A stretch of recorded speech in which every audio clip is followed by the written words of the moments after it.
Ćao ljudi, evo danas pravim jedan brz i sočan voćni kolač i idemo odmah sa pripremom. Ovdje imam 200 grama maslaca sobne temperature, dakle veoma je mekan kao što vidite, i 200 grama šećera u prahu i tu ćemo sada da umutimo.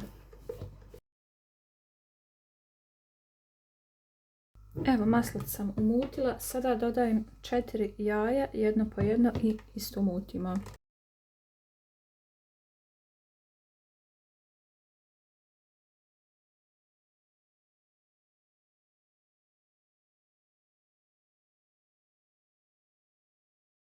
Jaja isto treba da budu sobne temperature da bi vam se sve fino sjedinilo. Možete 1 sat prije pripreme da iznesete maslac i jaja iz frižidera. Evo sada kada sam fino sve sjedinila, dodajem 250 grama brašna, prašak za pecivo, 1 vanilin šećer i 1 prstohvat soli.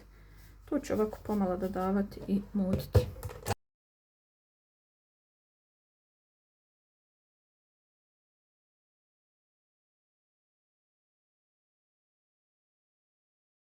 I eto ga, to je to što se tiče tijesta. Tijesto nam je spremno. U tepsiju od 26 cm stavila sam malo maslaca i malo dozgu pobrašnila i sada prebacivamo naše tijesto unutra.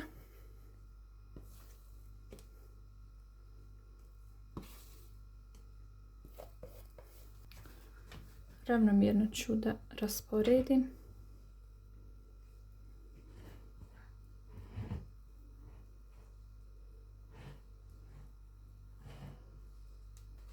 I sada ide najzanimljiviji dio. Ovdje imam 300 grama odsjeđenih višnji.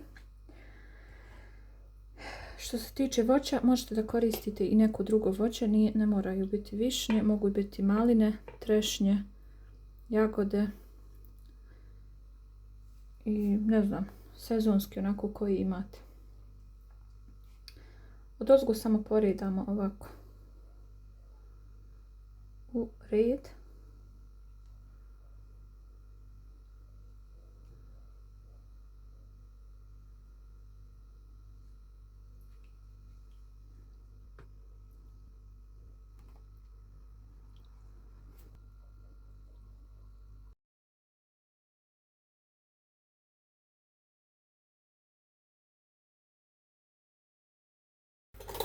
Na kraju još 1 do 2 kašike šećera, može i smeđi, još bolje ako imate smeđi, ali ja nemam, pa ću staviti i običan, može i običan. Samo ovako pospijete. Evo ja ću 2 kašike da stavim. Može i čokolade preko ili što god nešto volite. Ne bi ja sada kvarim, želim da budu samo višnje. Ide sada u zagrijanu rernu na 180 stepeni, otprilike jedno 30 do 35 minuta, vidjet ćemo kad fino porumeni. Pa vidimo se.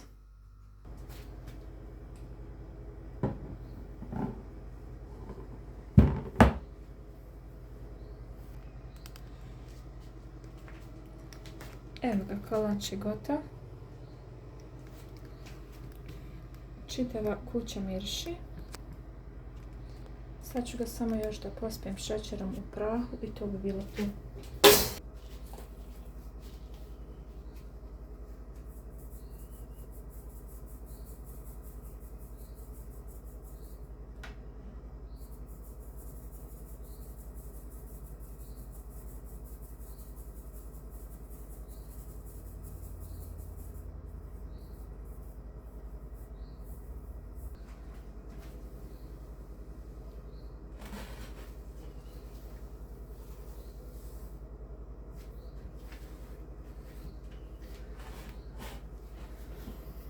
Ostavit ću malo da se ohladi i onda ćemo da režemo. Ovo izgleda prelijepo. Vidite vi to.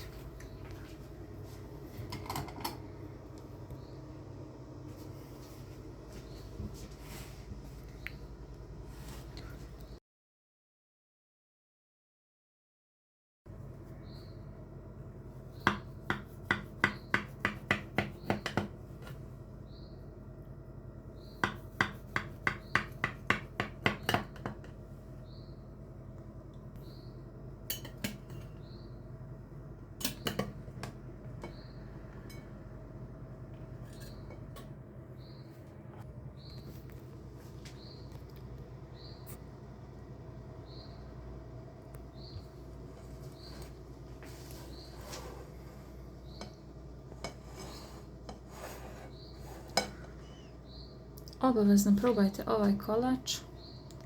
Pravi onako ljetni, osvježavajuć i vrlo lako se pravi. Ako vam se svidio ovaj moj video, ostavite mi jedan like pa se vidimo u drugom videu. Ćao!